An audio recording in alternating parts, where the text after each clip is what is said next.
Coucou à tous, j'espère que tout le monde va bien. On se retrouve aujourd'hui pour faire le budget du mois de février. Alors j'adore cette page, je la trouve trop mignonne. Alors, juste à savoir que je vous ai déjà filmé cette vidéo et en fait, comme dans la vidéo précédente, il y avait une ombre noire juste ici, liée à ma lumière que j'avais très mal posée. Là, il n'y a pas de risque normalement. Je vérifie du coup plusieurs fois. Et vous étiez beaucoup trop loin, donc je me suis dit que j'allais refilmer la vidéo. Sauf que depuis, j'ai fait quelques petites choses. Donc bon, hop, ça sera un peu différent. Alors, pour commencer, je me suis mis un petit défi ce mois-ci. Alors moi, j'ai pas de mots de citation. Clairement, c'est pas du tout des choses qui peuvent m'inspirer. Donc j'en ai pas mis. Mais par contre, je me suis mis un défi du mois qui est pas d'achat pour moi. C'est-à-dire que je vais encore acheter peut-être un petit peu la fin du mois de janvier. Par exemple, je pense que je vais aller faire à une boutique de fringues. Mais au mois de février, je ne veux rien acheter pour moi. C'est-à-dire l'enveloppe perso doit être totalement pleine. Et mes épargnes plaisir, qui ne sont pas pour un moment, mais pour acheter quelque chose, doivent être pleines également. Voilà mon petit objectif. Je ferai pas ça tous les mois, qu'on soit très clair. Hop. Du coup, vous avez mon budget. Donc, vous voyez que tout est rempli et même pré-rempli. Je suis désolée, mais comme je vous ai dit, j'ai déjà filmé la vidéo. Mais je vais être très claire avec vous, c'est pas bien grave. On va s'approcher pour que... Hop, ce soit bien cadré. Et on va commencer comme ça. Donc, c'est pour le budget du mois de février. Donc, qui, moi, sera du 5 février au 3 mars. Et ça sera un budget de 4 semaines. À savoir que, pour rappel, au niveau de ma situation, donc je suis en couple, pacsé avec mon chéri, nous ne gérons pas notre budget ensemble. Pour ma part, je suis en CDI en tant qu'infirmière dans le domaine associatif privé. Et mon chéri est pompier militaire à l'armée de l'air. Voilà pour ça. Nous n'avons pas d'enfants, nous sommes en location d'un petit appartement de 50 mètres carrés. Nous n'avons pas d'animaux.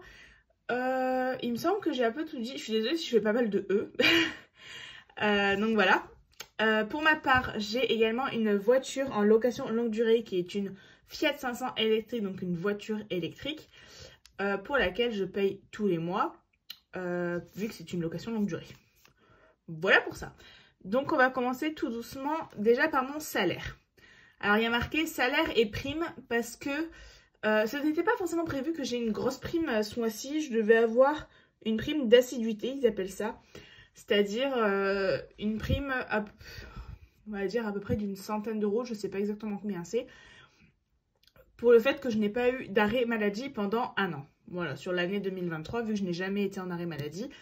Normalement, toutes les personnes qui n'ont pas été en arrêt ont une prime à ce moment-là. Donc voilà pour ça. Mais là, il y a une plus grosse prime. Donc j'ai compté à peu près 400 € de prime. Parce qu'on a eu un versement de l'État pour la prime anti-inflation. Alors, tous les fonctionnaires l'ont eu avant. Mais en fait, nous, c'était pas du tout prévu qu'on l'ait. Et en fait, on a eu un versement de l'État pour qu'on l'ait. Donc voilà pourquoi j'ai mis 400 € de prime. Je sais déjà que mon salaire est plus important que 2400 € parce que j'ai été payée. Mais comme j'avais prévu mon mois de janvier sur 5 semaines, je commence bien le 5, ça change pas grand chose. Mais du coup, je sais que j'ai été payée beaucoup plus que 2004. Il y a à peu près 200 € d'écart. Voilà. Mais je pars quand même sur cette base de 2004. Et ce qui me restera en plus, on mettra en épargne à la fin du mois. Donc voilà pour ça. Ticket resto, j'ai prévu à peu près 100 €. C'est entre 100 et 150 €. Ça dépend des mois. Mais ça, je le mets entre parenthèses parce que je le compte absolument pas dans mon budget. C'est juste pour savoir combien j'ai eu ce mois-ci pour avoir un peu un ratio. Donc, hop, j'ai pas sorti ma calculatrice. Hop. Donc, on part sur un salaire de 2400 €. À savoir que c'est absolument pas tous les mois comme ça. C'est super chouette d'ailleurs. Ça fait 2 mois d'affilée que du coup, le mois dernier, j'ai une partie de mon 13e mois et puis là, j'ai une prime. Donc, autant vous dire que je suis hyper contente. Alors, au début, on a les crédits et les dettes. Alors, vous me verrez, donc j'additionne tout et je soustrais toutes les charges que je dois. Donc je vais vous détailler ça. Crédit et dette, donc moi j'ai un crédit étudiant que j'ai pris auprès de ma banque pour pouvoir passer mon diplôme, que je rembourse à hauteur de à peu près 300 € tous les mois. En réalité, je rembourse 286,86 €, il me semble, pour être précis. Mais je verse toujours 300 € sur ce compte-là, c'est un compte dédié à mon crédit étudiant. Donc on va faire moins les 300. Il nous reste 2100 € pour notre mois. Là, on voit que j'ai fait une petite rature. Enfin, il y a toujours des petites ratures dans mon budget, perso. Hop là. Ensuite, on a mes 3 comptes bancaires. Donc j'ai un compte Champagne que j'ai ouvert en Champagne-Ardenne quand j'y vivais. À savoir que maintenant, on vit dans le sud de la France. Qui est un peu mon compte courant. Pourquoi j'ai ouvert un autre compte? Tout simplement parce que mon compte sud, donc c'était mon compte principal, qui abrite mon crédit étudiant. Et je suis en très mauvais termes avec mes différents banquières. Tout simplement parce que j'ai changé 8 fois de banquière en 3 ans. Et enfin, il y a de l'argent qui a été prélevé sur mon compte sans que je le demande. Pas moyen de savoir pourquoi, aucun remboursement de fait. Donc je mets le minimum d'argent dessus. Bien sûr, personne ne veut reprendre mon crédit parce que c'est un crédit étudiant, donc à taux 0%. Donc ça n'intéresse pas forcément les banques de racheter un crédit. Donc je me dis que je laisse ce compte-là et dès que j'aurai remboursé mon crédit, hop, on le clôture, sachant que je n'ai pas de carte bancaire sur ce compte, que vraiment j'ai juste mon crédit étudiant et une assurance, donc qu'on voit ici, l'assurance pour mon compte sud de 10 €. Donc ce que je fais, c'est que tous les mois, je verse 310 € sur ce compte-là. Donc hop, on a soustrait les 10. Ensuite, 333 €, c'est toutes mes dépenses que j'ai au niveau de mes charges fixes. Alors, pour vous rappeler, j'ai un petit récapitulatif ici que j'ai remis à jour parce qu'on voit que c'est plus important que le mois dernier. Parce que déjà, j'avais oublié ma LLD, donc ma location de voiture longue durée. Et mon assurance voiture a été pas claire. J'étais partie sur 64 €, au final c'est 68 €. Comme ça, j'ai rectifié déjà. Et donc ici, j'ai un tableau. Et dès que le prélèvement est passé, je barre avec toutes les dates des prélèvements. D'ailleurs, la voiture, il faut que je le note. Hop. Donc, j'ai recalculé au mois de janvier toutes mes charges pour être au plus juste. Et du coup, ça fait du 333 € à peu près. En arrondissant à chaque fois à l'euro supérieur. Donc, moins 333. Et mon compte Boursorama... c'est le compte qui me sert avec mon compagnon. En fait, on a un compte commun sur Boursorama Banque. Et tout simplement, je fais un virement tous les mois. Donc là, on voit que quand c'est en noir, c'est que j'ai fait le virement. Donc là, les 10 € dessus, je sais que c'est 10 €. Boursorama, je verse une fois 384 €. Toutes les factures passent sur ce compte-là. À chaque fois, on arrondit au supérieur avec mon chéri également. Et ce qui reste sur ce compte, pour l'instant, on le laisse dessus. Si jamais on a des régules d'eau et d'électricité, pour le moment, on est plutôt en positif sur nos régules, c'est-à-dire que c'est eux qui nous renvoient de l'argent. Du coup, pour le moment, on est plutôt bien, mais si jamais on laisse l'argent dessus, du coup, j'ai déjà viré mes 384 € qui est ma part pour le loyer, l'eau, l'électricité, internet. Voilà, je pense que c'est pas trop mal. Il doit y avoir 2-3 autres trucs, genre Netflix... Voilà, en gros, on s'est arrangé, ça fait cette somme-là qu'on sait qu'on doit donner tous les mois. Du coup, il me reste 1373 € pour le reste du mois. Hop. Ensuite, on a tout ce qui est charges variables, donc c'est-à-dire de l'argent qui peut évoluer. Chez moi, ça évolue assez peu, je dois vous avouer. Donc, on a ma box bijoux que j'ai pris sur une marque donc, qui s'appelle Kilian Bouki, donc qui est un créateur de bijoux. Que j'aime beaucoup, mais je m'étais engagée sur 6 mois pour une box à 51 €. Clairement, je ne referai pas la même erreur. Si jamais je veux me racheter des bijoux, je le ferai. Parce qu'au final, j'ai fait beaucoup de ventes sur Vinted de choses qui ne me convenaient pas trop. Mais l'un dans l'autre, je m'y retrouve pas trop mal. Mais du coup, il me reste 1 ou 2 mois à financer, il me semble. Et la box était à 50,95 €, donc je mets 51 €. Donc moins 51. Herbalife Nutrition, donc ça, je fais une commande tous les mois d'à peu près 100 €. Et voiture électrique, donc c'est tout ce qui est charge de la voiture, à savoir que dans notre location, je ne peux pas charger directement chez moi, donc je suis obligée de me charger à des bornes. J'ai prévu un budget d'à peu près 60 €. C'est à peu près ce que j'ai payé le mois dernier, donc ça devrait le faire. Du coup, il me reste 1162 €. On voit ici qu'il y a une petite catégorie CB. Je me suis pas fait de budget pour ce mois-ci, le mois prochain je vais sûrement en faire un. Mais là, je me suis pas fait de budget pour le CB, sachant que je sais que mon salaire est bien plus important que ce qui est prévu ici. Je me suis dit que si jamais il y avait des dépenses au CB, je le noterais là. Mais comme je vous ai dit, au mois de février, je n'ai pas envie de faire de dépenses pour moi. Donc, normalement, ça devrait pas être trop élevé. Je vais essayer de ne pas dépenser les 50 €, ce serait bien. Voilà. Ensuite, on passe... Alors, moi, il y a cette partie épargne qui est là, mais moi, en fait, à chaque fois, je l'occulte et je passe directement à mes enveloppes. Parce que mes enveloppes, c'est ce qui va me permettre de vivre ce mois-ci. Ah, hop, je vous décale parce que vous ne voyez pas du tout. Voilà, donc les enveloppes qui sont là, c'est ce que j'ai dans mon porte-monnaie toutes les semaines, ce que vous me voyez remplir et vider toutes les semaines. Et moi, c'est ce qui me permet de vivre. Il y a les courses, le loisir et tout ça. Donc, clairement, j'ai pas envie de me restreindre là-dessus. Ces montants-là restent tout le temps quasiment les mêmes. Donc, on est à 480 € d'enveloppe, à savoir 50 € de courses par semaine. Comme je vous ai dit, je budgétise tout sur 5 semaines, donc tout va être x5. Et en fait, ce qui me restera dans mes enveloppes, je le placerai soit en défi, soit en épargne à la fin du mois. Du coup, courses 250 €, 50 € par semaine. Divers, 10 € par semaine, ça nous fait 50 €. Loisirs, c'est 50 € pour tout le mois. Perso, c'est 10 € par semaine, soit 50 € pour le mois. Imprévu, c'est 10 € par semaine, soit 50 € pour le mois. Et donc 20 € pour santé. Et je suis un peu en train de me tâter pour alimentation travail parce que j'ai discuté avec l'une d'entre vous en commentaire qui me dit parce que pour le mois de janvier, je n'ai pas utilisé mon enveloppe alimentation travail que j'avais mis 30 €. Donc je m'étais dit en février que j'allais la réduire à 10 €. Et elle m'a dit pourquoi tu la garderais pas et si jamais tu en as besoin, tu la re-rempliras que quand elle sera vide. Je pense que c'est ce que je vais faire, mais j'avais budgétisé 10 €. Je vais voir si je vais les retirer ou pas. Du coup, moins 10. Ce qui fait qu'il me reste 682 €. Depuis le mois dernier, j'essaye de laisser 100 € sur mon compte en banque, que je ne comptabilise nulle part dans mon budget. C'est-à-dire qu'en janvier, sur mon compte en banque, il me restait 102 € qui n'étaient pour rien. C'est-à-dire qu'il n'était pas placé dans des épargnes pour rien. Là, ce mois-ci, je vais faire pareil, je vais laisser minimum 100 €. Donc, on va mettre moins 100. Histoire d'avoir donc, du coup, 200 € à la fin du mois de février.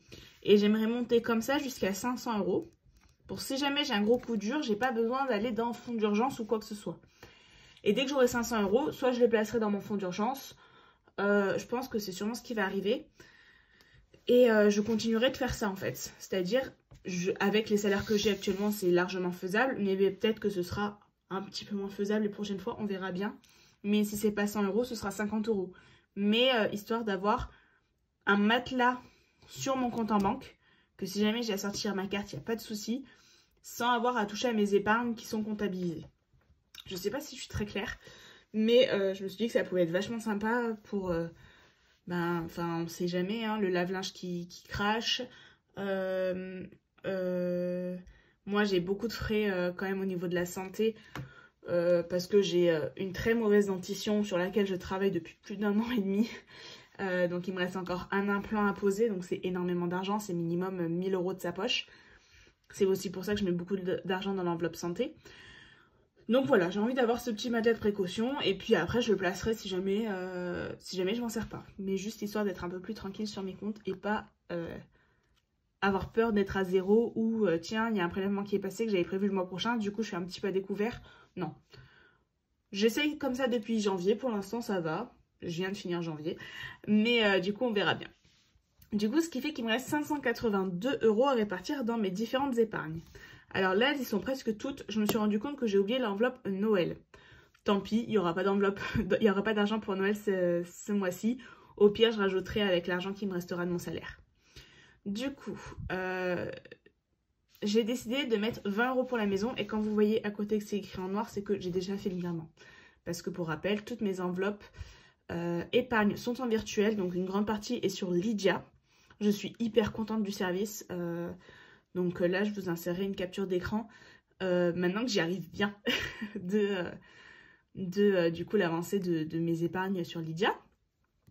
Donc maison, j'ai décidé de mettre 20 €. Week-end fête, j'ai décidé de mettre 30 €. Les impôts, j'ai décidé de mettre 50 €. histoire de prévoir la régule. Shopping, j'ai mis 50 €. Anniversaire, 20 €. Voiture, 20 €. Mon fonds d'urgence, j'ai décidé de mettre 100 €. La santé, 100 € également. Et l'épilation définitive, 100 €. Ensuite, il me reste donc tout ce qui est un petit peu investissement. Je me comprends, c'est juste parce qu'il n'y avait pas assez de cases. Donc, pour notre projet d'acheter une maison, donc j'ai une épargne immobilière qui est sur un plan épargne entreprise. En fait, je donne une somme tous les mois et l'entreprise me donne 110% de ma somme. Voilà. Du coup, là, c'est plafonné à 35 € par mois. Donc, c'est ce que je mets. Et les vacances, on met 50 €, moi et mon chéri, à chaque fois sur ce compte-là. Du coup, ce qui fait qu'il me reste 100 € plus les 7, ça fait les 107 € que vous retrouvez ici. Et là, vous voyez qu'il y a une petite nouveauté, donc l'enveloppe plus égale plus dont je vous ai déjà parlé. Et celle-ci, je ne l'ai pas pu utiliser, en fait, je l'avais oubliée. Donc, clairement, vu que je sais que je vais avoir un salaire plus important, j'ai décidé d'y mettre 30 € en début de mois. Comme je vous ai dit, là, il y a plus de 250 € d'écart entre ce que j'avais prévu et le réel. Donc clairement, ça va pas se perdre dans tous les cas. Donc voilà, j'ai décidé de mettre 30 € dans cette enveloppe, histoire de l'avancer tranquillement. Sachant qu'elle va sûrement servir soit pour Noël, soit pour débuter l'année 2025. Pour l'instant, chez moi, elle n'a pas forcément d'objectif. C'est le même principe que l'enveloppe noire, des enveloppes dorées. Donc voilà mon budget. Hop, je vais vous reculer un peu maintenant qu'on a fini. J'espère que pour vous, il était clair. Donc vous ne verrez pas dans cette vidéo le remplissage parce que je vous la filme plutôt que ce que j'ai besoin de l'argent. Mais j'irai retirer l'argent et normalement je me fais une petite note quelque part. Je pense que je vais le noter ici, de savoir combien je dois retirer. Ça c'est hyper important de ne pas se tromper sur combien la somme qu'on doit retirer parce qu'à chaque fois c'est compliqué. Donc moi ce que je fais, c'est que je prends un de mes petits carnets dans lequel il y a l'enveloppe banque. Hop. Qui est juste ici. Et là, donc dans l'enveloppe banque, j'ai 10 €. 10 € qui viennent d'un achat que j'ai dû mettre sur la banque. Enfin, de l'argent que j'ai... En gros, j'ai dépensé de la carte bancaire alors que je devais utiliser de mon compte. Du coup, j'ai 10 € à remettre. Donc, tout simplement, je vais prendre la somme que je dois retirer. Donc, hop. Donc, mes 480 € pour mes enveloppes physiques. Plus mes 30 € pour l'enveloppe plus égale plus. Je revérifie, mais normalement c'est tout bon vu que tout ça c'est en virtuel. Moi je retire assez peu au final. Donc ça me fait 510 €. Sachant que j'ai 10 € dans mon enveloppe banque, il va falloir que je retire 500 €. Et là je me le remets ici, retirer 500 €.